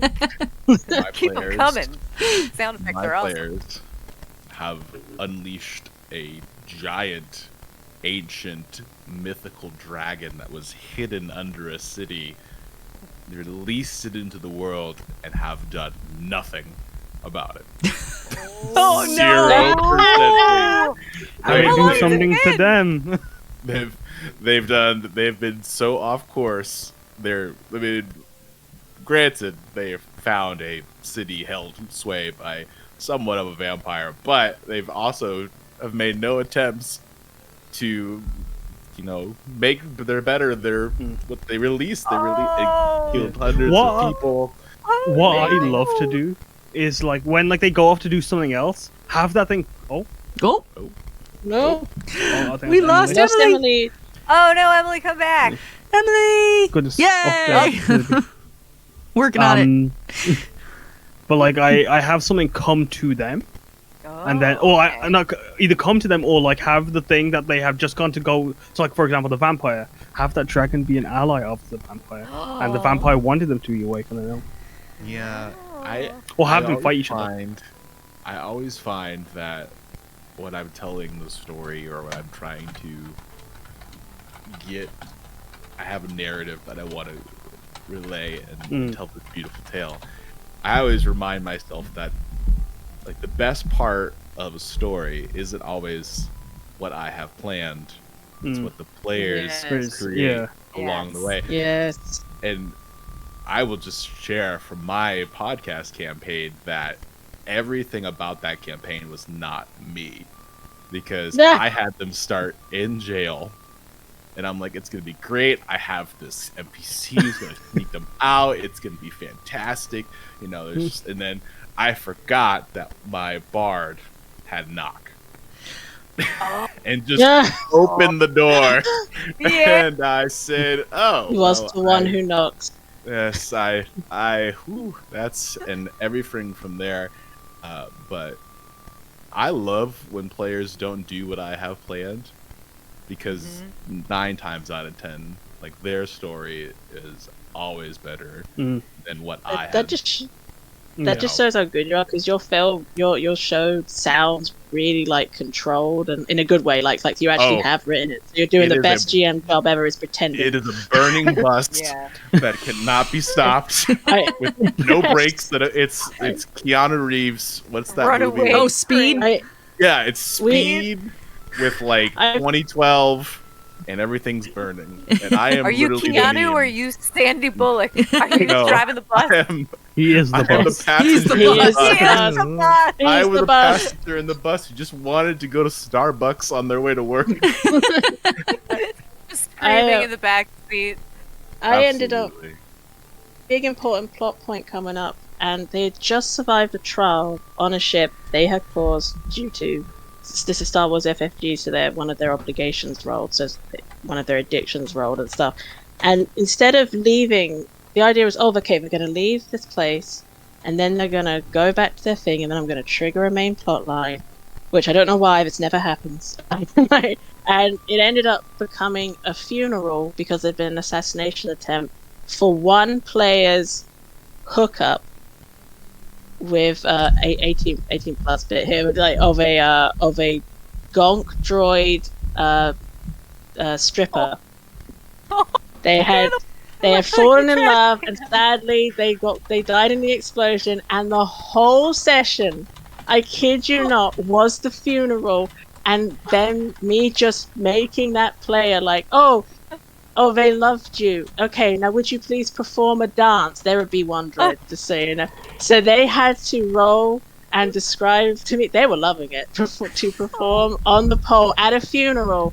Then decided to put a chip in their brain that I warned them would mess with them, but they would also be able to dance really well. So they did. And then the same person that was kicking them out, they thought was the same gonk droid, and began dancing with them, and almost died until my players stopped laughing and helped them. That was the first session of a new player too. That was their first session. They were like, I love this game. Oh, I love gonk droids. They're the best of all. They're the best. I know. My players protect droids no matter what. Humans, they don't care about. They don't care. I have a gonk droid and a loft cat, and I now have to play 11 NPCs because one of them makes droids, and it's just protect the babies. Oh, look, a droid to save. Yeah, but there's also a bunch of people over here. No. There's a droid over there. We'll get to it. If we have time, we'll circle back around. Pick up the people. I love that gift. Oh, I love it. Oh, now I want a gonk droid friend. I'm gonna be thinking about that all day, all night. Should. You can play one. That's what's so great. You could play a gonk if you wanted to. Fantastic. That's fantastic. Oh, I love it. I should draw that gonk. Yeah, they are the walking box Apache. Yeah. Oh. They just look like sweet little trash can friends with legs. I just love them. Oh. I was Good traumatized boys, as a kid good by the lads. one that was like, no, Dad. Oh yeah, with the I was like, yeah, that why are was so they hurting that cool. robot? Yeah, That's that, the like, funniest scene my- for me. small brain. It was. I was like computing humanity and robots, and I'm like, this isn't okay. You can't do that to robot friends. I might have a kid. problem. so I think I've killed like 5 gonks. Maybe I have a problem against them. SMH. I will be completely honest. I had no idea those things had names. So Yes, they're just Yeah. droids. They just go gonk. It was only a few years ago that I finally learned it had a name. I didn't know either. So Me I, neither. The thing I about went 30 many years without realizing it. that's the thing about Star Lego Wars. Star lore. It Wars just show, keeps yeah. going down and Yes. deeper. Yeah, Yes. it's true. Yeah. There is no Oh. bottom. Hence why there are There still is no so many bottom. shows coming out. Yeah. True. It goes on Oh, I love it. forever. Forever. Oh, I love that movie so much. It was great. Killing me, We went to it. We're killing me, Smalls. I have 2 T-shirts that say that. I went to a baseball game a couple months ago, and before the game, we were getting dinner. But the place that we were getting dinner actually overlooked the field. And there was a guy sitting there who was wearing a T-shirt that had like his face and like a bat and a ball, and I was like, that is the best shirt ever. my God. There's so many t-shirts. Not enough days in the I know, in the it's year. so true. What a great So- one-shot idea. Just have the Sandlot. Yes. but- Oh my gosh. So I'm that actually all brings us to our next question. Oh. Like Please there's a let me be legit Swin. transition here. Okay, So I'm you done. ready? Right, Here's a yeah. question. What is a great movie to set a D&D game to? No fantasy films. Oh. Tommy Boy. Ocean 11. Oh. Breakfast Club. Oh. Speed Breakfast Racer. Club, yes. my D&D party that like from that mini campaign I just finished. We're talking about high school AUs with like the main cast. So like there's like the detention group are like from the mini campaign because they were in prison, and then the other and like they all like were planning. Oh, which characters from the Breakfast Club are they? But Ocean's 11 is my answer to the question. 11. The From what I ultimate have place. heard, because I haven't played it yet, but I will be playing it next month, starting next Toy Story month. 2. Ocean's 11 might be better suited as like a Blades in the Dark game. Oh yeah. Should do I it. played Does Blades in the- Pacific Rim count as fantasy? I would count Because it as Pacific fantasy, Rim would be personally. so much fun. That, Yes. that would Just be play very Lancer cool. though. That's just Lancer. There was a Fate game I played that was Mecha and Kaiju's with Desi and Dragons. Like this, an Indian D&D community. They ran a Fate game that was basically Pacific Rim. It was so fun. I highly recommend. Bat Duck in chat says Pacific Rim is sci-fi. So I'd say that's still. I would personally count that still fantasy. Fiction's fantasy. Do you know that- I have a very liberal thought on it. There. Sci-fi I would fantasy call have it a trouble science fiction have trouble being fantasy. separated. That's Yeah. so true. Trying to think. I always thought they were the same thing.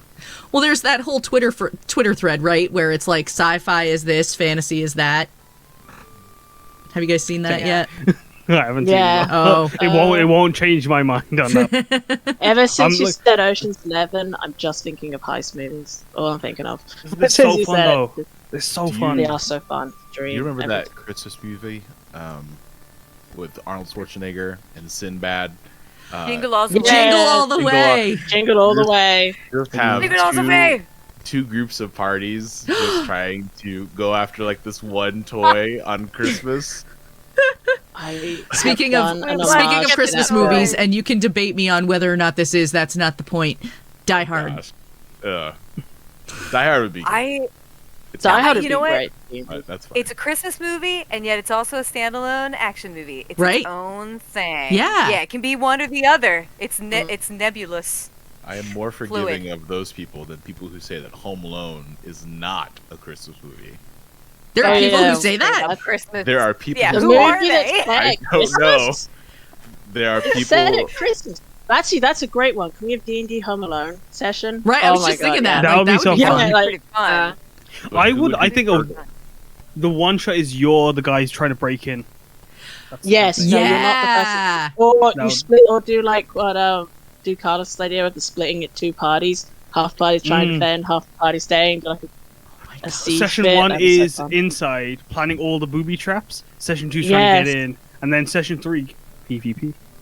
Oh my gosh. You need a big. That would have to be a big group thing too. You have to also trust everyone. I feel like you could do it 3v3 maybe even. You could. Oh, free. Yes, yeah. that Popcorn sounds initiative. really I don't know if fun now. anyone's used that before. I think that could work. Really messy with that. Oh, that could work. Yeah. Sorry, I just. That just sounds fun now. Just do I it. know. Do it. There's- Do it. Contact there's 6 me, of do it. us. It starts Could work. It's so it begins. All right, so you start outside that. Oh no, inside the house. There's an upstairs. There's downstairs. You have all the toys on the planet. How do you wanna barricade the door? Who's team 1? Who's Go team go 2 is the question tables. also. Oh, There are okay. tables. All right, Badger is in team 1. There is tables. Yes, this is set in 2022. I pick up my cell phone. I Yeah. call my Dunk mom. is sorry, Carlos is to no reception. Oh dang! Well, I'm out. Yeah, I installed Faraday cages. You're inside the locked house. inside the house. There's an accident. I'm sorry, I've just started a Home Alone AP. Yeah, right. I definitely get all the nails in the house. Everyone's That's got so fine. many screws and nails. We're gonna drop so many paint cans on people. It's gonna be great. Then they'll be like, "Oh no, we murdered them. Whoopsie." Who wants We to already burn have bodies? you. Non-lethal damage. I do non-lethal damage. Non-lethal No, no, damage. no, leave them. I said You none. should have already done have that 5 the- minutes ago. Does Buzz still have his his chest of stuff? Oh my gosh, yeah. That's It's the like question. a chest of holding. Yes. Yeah. He's the And ranger. you- could He's the pet tarantula be my familiar? ranger. Oh, yes. that thing is Can any animals you terrible. have in the house be also considered like allied companions, like a pack of cats to attack them? Yeah, or a pack right? of dogs. Is there a pack of cats in Home Alone? There could Yes, be. there is I now. remember, but- There should be. I was basically like, wait a minute, did I forget that there was a horde of cats? I mean, there might have been in one of the later Yes, films. That's the director's cut. It's a pack of cats gets brutal. Had to be 18 Oh. plus. Had to cut it. Well, that's why it came out when I was That's like, why. oh, man. Oh. Oh, Did we Emily's lose them? Did we lose them? Oh no, no, your camera's My up now. camera is acting up. Oh, literally- Oh blue no! it's Bird. You blue. match me now. You blew yourself. I stole that from Arrested Development, everybody. That wasn't me. That was David Cross. Thank you, David It's Cross. not so stealing, now- it's an homage. It's an homage. Illusions, We have- Michael. Illusions. Technically, 3 of us are blue now since Violex is also out of water. I know. All right. I'm still turning violet. Violet, Oh, you're turning violet. Violet. There's another Violet. one. I am. There's another movie. Charlie and the Where- Chocolate Factory. I know someone's Ooh. made that. Boy. That has to exist. Somebody has made that, right? I would. Someone Willy made Wonka? Studio Ghibli ones. I remember Yeah, I that. did know that. Ooh, Yeah. that reminds me. that sounds cool. That reminds me, actually, going back, I wanted to run. Sorry, I'm just having brain farts all the time. You guys say something and like, oh my It's all goodness. good. That's how the show works. So before Throne of Top Stands became what it was, of like just going around the country doing the thing that they're doing, I was wanting to have it be like Spirited Away, where they worked in a hotel, and they had to like there was so many floors, and they had to just do things in the hotel, like Spirited Away. But now it's just basically every other Ghibli film put into one place. So it's just as fun, if not more. Still. It's pretty awesome. Oh, chat gave 3 suggestions. Braveheart, Yes. Twister, Braveheart, I and think Snakes on a Plane. One of the most fun I ever had in a movie theater, one of the most fun times was seeing Snakes on a Plane. People just got up and cheered when Samuel L. Jackson said the line. Of course. No one was paying attention. Everyone was talking. It was so much fun. That was such a good great. time. Yeah. You knew what you were getting into, and it was worth it. Good Amazing. I- Fear of snakes. That's like when that I w- movie is like my nightmare fuel. Oh, no! Oh, I'm the Snake- same with Demon. spiders. I'm the same way with same. spiders. Yeah. Yeah. Back. Hooray! I give up. Yay! I'm using my webcam now because it's just not worth it at this point. We're practically done. Yeah. I 2 love hours it. Later. 2 hours later. Oh, All of the gosh. technical difficulties. Love it. We made it. We got it. It's not a stream if there isn't technical difficulties. I do know a friend who wants to run a D&D one-shot inside every American fast food chain. And I have other friends who I'm helping make a lich version of is that American place cream cheese cafe? Cheesecake Oh, factory. Cheesecake Factory. I Oh. want to make a Factory. lich cheesecake Oh, that's factory. it. Yeah, a phylactery cheesecake thing, and yeah, they're working on that. So yeah, that Oh that my sounds like goodness. a lot of fun. That would be a real fun There's- dungeon crawl. Yeah. Right? Oh my gosh. I actually want- I can't- Sorry, it reminds me of this one time I wanted to run a Halloween one shot with my brothers at night in our house, but they actually had to move around the house, so like, it was like, but that's sounds what that awesome. reminds me of. We never did it in the Oh. end, but it was one Aw. of their favorite D&D games that I ever ran, and it inspired my favorite dungeon I've ever had. It was fun. Ooh. It played on That's awesome. Superstitions and Demons. It was so fun. Oh, so those are Think- 2 fun things to fight. Yeah. Think Phasmophobia, but D&D. That's what that was basically how it Yes, was done. that's It was what so I fun. Oh, yeah. No, you know, Mouth. if you think that they had no powers, they had 10 in all stats, so they generally didn't think they could do anything to fight the demons. They were level 1, and it was a Bone Devil stat wise, but like every time you opened a door or anything, it would lead into a void, and you could hear something scratching in the void, Oh. climbing its way out. So they would just shut the doors, and they would find all the clues and the puzzles around the house, and then they'd get in the garden, and they would hear the fridge open, and out crawled the demon. And it chases them out in the garden. Oh, That was man. one of the fun chases I've ever run. I'm out. They ruined the because we have a trampoline. Amazing. It was so That sounds scary as hell. it was terrifying, but I loved it. Like they felt it. And then as soon as I made it like Men in Black but demons, they hated it. Oh. They enjoyed the fear part of that session, and it made me so Oh, sad. you 'cause, made horror fans. My yeah, favorite. we love horror. It's such a fun genre. It's my favorite genre to DM. I always say. My favorite one shot I've ever. I'm sorry. Go ahead. No, you go ahead. My favorite one shot I've ever written, ever played, ever made, ever DM'd for, was it was a Christmas one shot. I love Christmas one shots. They're my favorite. Oh, I was gonna say the same thing. Awesome. Yeah, and it was Nightmare at Winter Haven's Bazaar, and it's basically in this world of mine. There's Winter Harvest, which is like the Christmas, and there is a mega Christmas store called Winter Haven's Bazaar, and it's basically the players are just first day employees of Winter Haven's Bazaar on the busiest shopping day of the year. Oh no! And there's That's amazing. the classes are, so there's like the stalker, which is just a barbarian.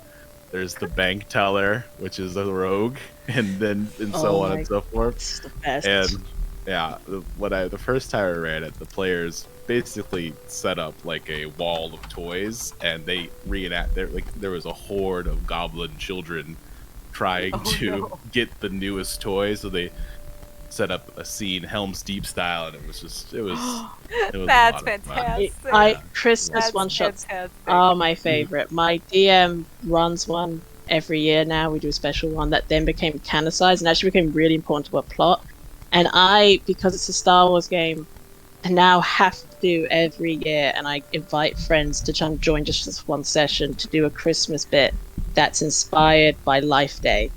We had to watch the film, the Life Day film, the Christmas special, and so I have to have commercials in it, and I have to make reference to either something related to Life Day, and it was the weirdest session I've ever played. And now I've also done a session that had both Wonderful Life, Jingle All the Way, and what was it? Nightmare Before Christmas. All those three had to mesh into a 6-hour session. God. And now I have to do that every Christmas. I have to just go bigger and bigger. It's now expected. But it always has to have the Life Day commercials, because if you ever watch a holiday special, the only version I could get was from Riff Tracks, and the only version they had all these commercials in it still. They're the weirdest commercials I've seen in my life. like you see Bizarre. Mark Hamill with half his face covered talking about something weird of R2 about car insurance, and I was like, what? Weird commercials are a wonderful thing. Car They really commercials are. are a whole nother species. Yes. Truth. They are. Oh, I have another question for actually everybody here. Is Edward Scissorhands a Christmas movie? Because it's not, but the end is kind of Christmassy. You could argue that you could put that in a Christmassy themed thing. Because the end's pretty Christmassy. I think some of my players are watching. They're going to make it now. They're going to ask this even now. Yay! I just like Edward Scissorhands. I just want to be like, yeah, put that in a Christmas themed game, because it's awesome. I've never seen Christmas that. movies are whatever's in I've- your heart. It's Yeah. so good. I've never seen Edward Scissorhands all the way, only the ending, which is just depressing. So It is. I know. Never seen I just love a young Winona Ryder. I love her so much. She's the best. She's a bean. Yeah. Oh, that'd be a fun one to try and do a one shot of is Heather's. There you go. Yeah. Which one's Heather's? All the girls.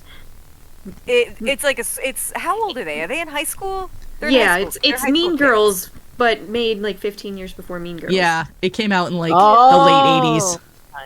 That would be okay if you give that kids. to I a don't want party. to spoiler. They are alert. going to be like Yeah. bitchiest girls.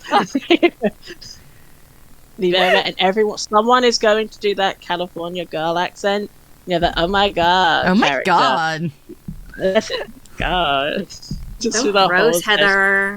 That's it. I thought I joined in with mine, but I feel like the world's not ready for that California girl accent from Now me. you have to do it. Now I need Like- it to live. Kelly, like OMG, I just went to the I love it. girl. Please. It's like, oh, Yeah. But could you do that for like an entire session, or would that just get Honestly, girl, if I had to, totes, totally. So, Yes, do it. Come on. I love it. Do it. honestly, I was thinking about having one of the merchants in the store coming up. Totes gonna be that. Yes. Liz's magical oddities. Anyway, I- stop. Moving along. I was going Love to say, you have to be it. careful with that Love one, because it. once you slip into it, it's real hard to get Yeah, out. I was going to places unknown, honestly. So.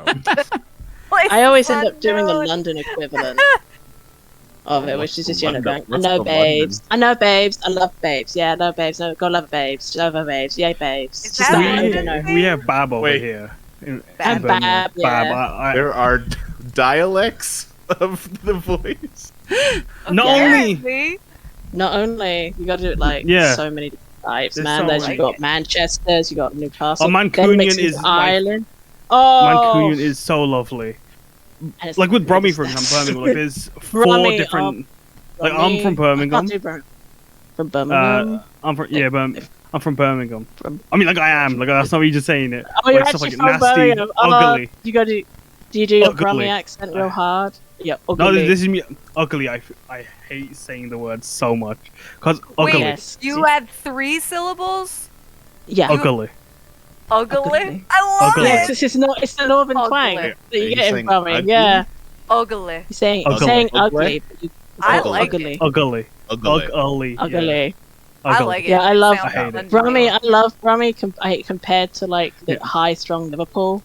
Oh, high strung Liverpudlian. That's interesting It's, because I haven't that- heard that. Cause like but like most people Yeah. confuse like Brummy with like the Black Country, which is like Oh, on yeah. the west of Birmingham. I think. West Coast. Yeah, no, Yeah. everyone always confused it with the West. It's not. It's Mm. completely different. But then like there's also like the Sutton Coalfield accent, which is a very posh accent, and then there's Solihull, which is south.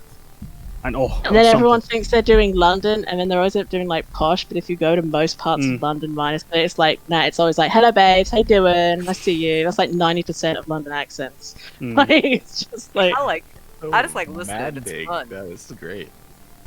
no, you I got. know.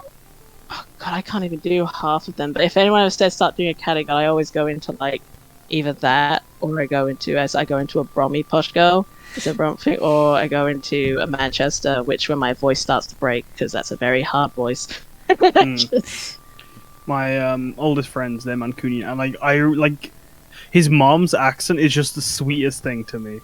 Every time I hear her speak, it's she's just- got the Sweet sweetest mama. one. Yeah, yeah, think kind of like Southern, but more mixed with Wisconsin. yeah, southern, but it's like It's high. Wisconsin. Yeah, sure. imagine like Wisconsin. what's that? It's Kansas. Yeah, Wisconsin. Yeah, imagine Wisconsin, but with a London with a British twang to it, and then add in the kind of Southern speech terming of like like Oh, I it's, can't. you got to hear it. I'm trying. There's- I'm attempting. there's so to many, imagine like, it. yeah. I can't. Wisconsin. I can't even pretend. to do it. It's like I can't do it. Yeah. I slip between my Irish and my British one all the time as I speak normally, so I can't do it. My pirate accent apparently, I try to go for Irish with my pirate accent, but then apparently when I get scared and angry, it slips into Indian and Jamaican at the same time. Oh, I love to do Northern Irish pirates. I love to do Northern Irish pirates because it confuses people so much. Because Northern Irish is really fast. It's like The only Feel- British oh, accent I I, can't- do is whatever Asmith has, and it's just vague. Just vaguely That'll- British that'll is all do. it oh, is. that's really good. That's That's a good. really Yeah. good actor voice. Yeah. I was like, wait, That I know sounded that voice. Asmith the Bard, Are you dude. Nice British? to meet you. I've been That's there. That- awesome. Oh. I wasn't Accent. able to do a good enough British accent. I when I was trying to think of VLX's voice, so I was just like, you know what? I'll just do the voice that I do for my Yeah. cat, because I do that every day of my life. I- But I was never good enough to I do a remember- British accent. I wish I was. I That's always adorable. remember. Does anyone ever have the sentences that you help remind you to go into the accent? Because when I go to Northern Irish, I just think the sentence, "Do not make me get louder than Slipknot," and that helps me go into the Northern Irish twang that you kind of speak with, where you kind of go with this weird melody of everything you say. You speak very nasally in Belfast, like that. There was Yeah, a. It's I good. had a friend from Belfast, and he liked to make fun of the way that I did an Irish accent too. Because you sound Scottish. Because you sound really Yeah. good Scottish. It's fantastic. I can't do just watch Scottish at all. Braveheart for a solid Scottish is hour. hard, and once you do Scottish, you can't do an Irish, and it's just somehow slips into French anyway. Accents are weird. French just pops out. Accents are It really- just pops in I, there. I can't do any form of American accent minus the joke My everyone American makes accent is this about- one. Yeah, Oh, I always hate it. that one. So stupid. That's the All we can default. do. I was gonna say that's like the Wow. one everybody can do. Just What to if I say, told like, you this is like- actually my voice? I could do Yeah, something and then what's the well. what is it? Wisconsin? You know the one that everyone always makes fun of in America, the very high pitched Minnesota? one. The Oh, one. no. Is it Minnesota? They make fun of Or the every Midwest accent. one? Minnesota Yes. is when you kind Yeah, of that's talk it. like That's the only Yeah. other one. Yeah, I love that one. Yeah, Minnesota's the one that's kind of Canadian, you know. Yeah, Yeah. kind of stereotypical Canadian. But Yeah, any yeah, that's the Canadian one. who would tell you that, they tell you that you're crazy. See, Yeah, just- Wisconsin's more in the nose. Wisconsin's Yeah. all It's up in the all in the nose right there. You nose. just kind of Yeah. pinch it there. Sometimes Pinch your when I'm really nose. Oh yeah, it kind of helps. Yeah, like that. Like kind of. trying to, I'm trying to think of be- I'm trying to think of Philadelphia things for people to say. Bum brass. think of Say brown brass again. Say brass again. Wait, oh, brass? Brass. Brass. Brass. I love it. Brass. Waterer. No. Kaz, It's do you wooder. get Wooder. W-A-T-E-R. It's Wooder. W-O-O-D-E-R. Water. That's how you say it. water? What's that? It's water. Water. Water. Water. It's water. Water. Oh my gosh. Luna just watched us evolve into saying just water like, over and no. over again. Well, actually, no. I'm That's it, having a Carlos. great time Water. listening to everybody, but the problem is we need to start wrapping up. I want to say Wooder like 300 more times. I'm not saying Wooder. Whoa. Steve at home doing his accent hour. Right? Welcome to Voice Acting 101. Welcome, everyone. I'll be a teacher, Learn. Kaz. Do as I say, not as I do. Right. Water. All right. Well, thank you for joining us for whatever the hell this was for the last 2 hours. And no, this was great. I This love was a how, lot of fun. I would like to go around again one more time and just have everyone remind us of who you are, where we can find you on the interwebs, anything that you have going on that you would like to promote, and all of that good stuff. So we'll go in the reverse order of when we started. So Lauren, we're going to start with you this time.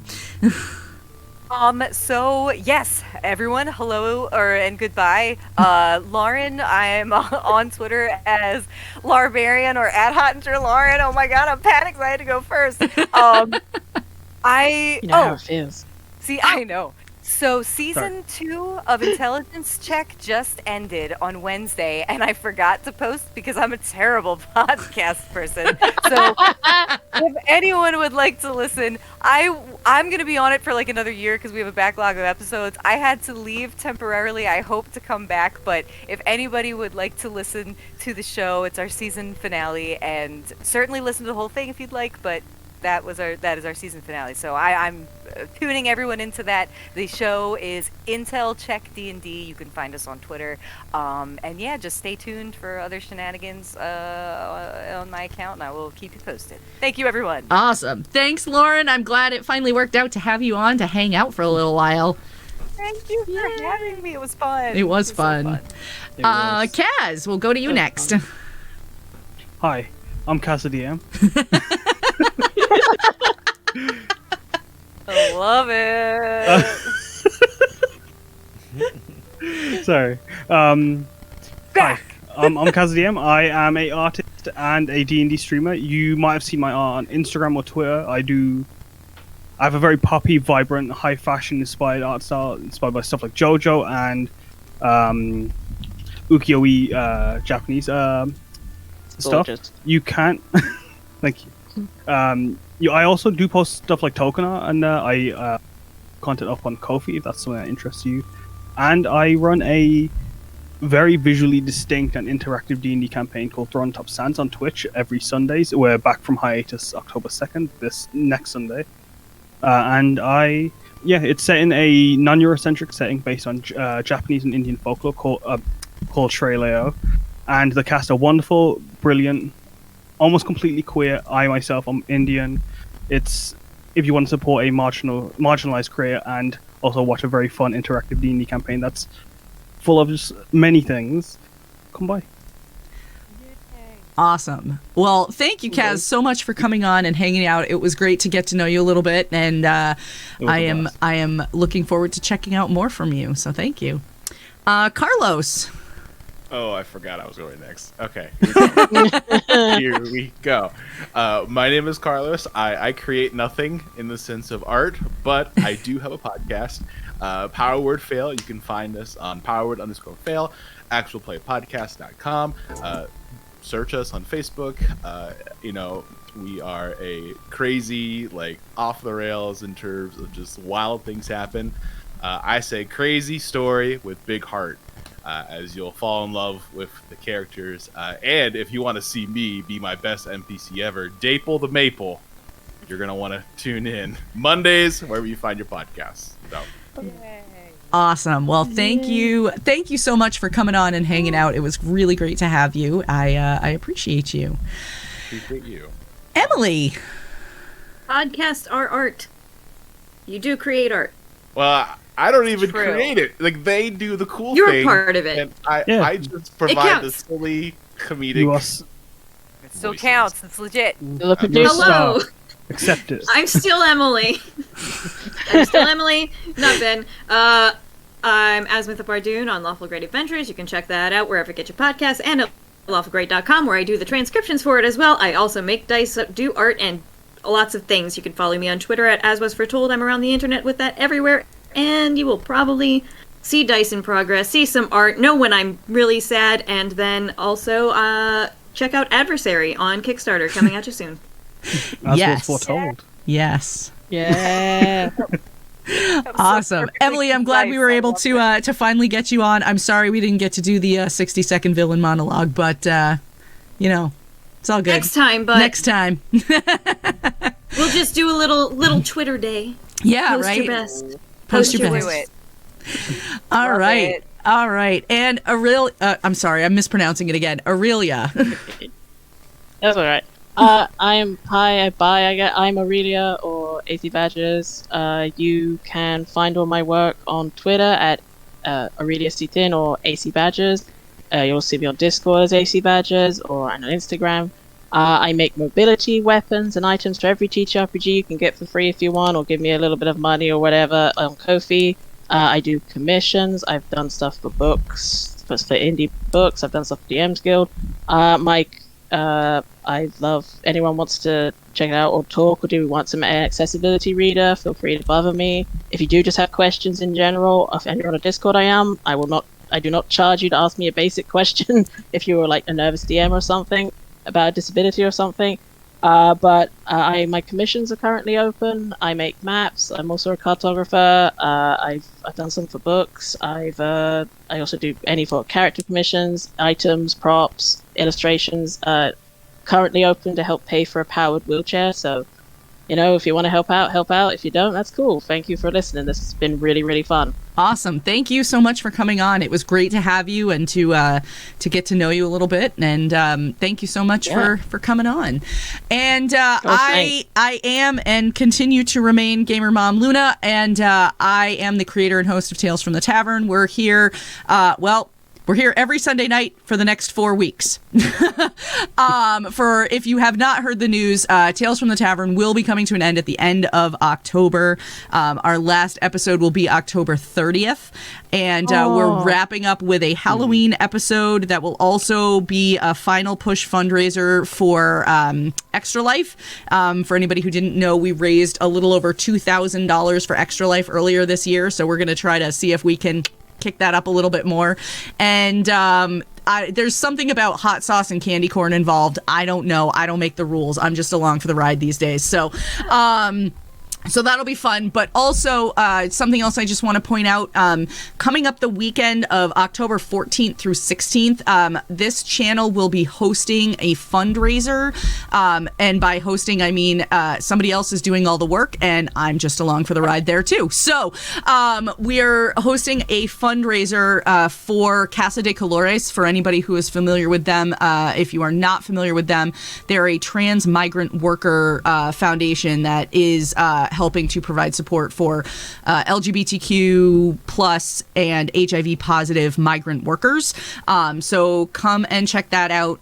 That's all being coordinated by Dreamy Ray, and there's going to be stuff going on that whole weekend. So if you're around and you want to check it out, there's going to be like D&D and Pathfinder and probably a bunch of other stuff, and then Tales from the Tavern will wrap it up for the weekend there too. So so those are my announcements. But thank you all so much for coming and hanging out tonight. And we will catch you all again next week. So have a great night, everybody.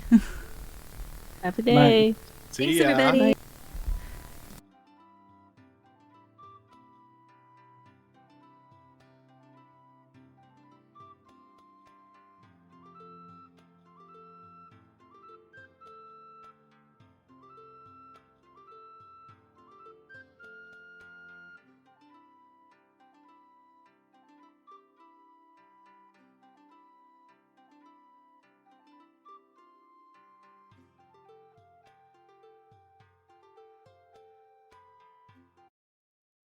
Thanks for tuning in for another episode of Tales from the Tavern. You can catch this podcast recorded live every Sunday night at 8 p.m. Eastern, 5 p.m. Pacific at twitch.tv/GamerMomLuna. All of our questions come directly from chat, so we never really know what to expect when we go live. If you ever have a question or would like to add something to the conversation, feel free to reach out on Twitter at GamerMomLuna and use the hashtag TFTT. You may just get to hear it answered. Thanks so much. I should go.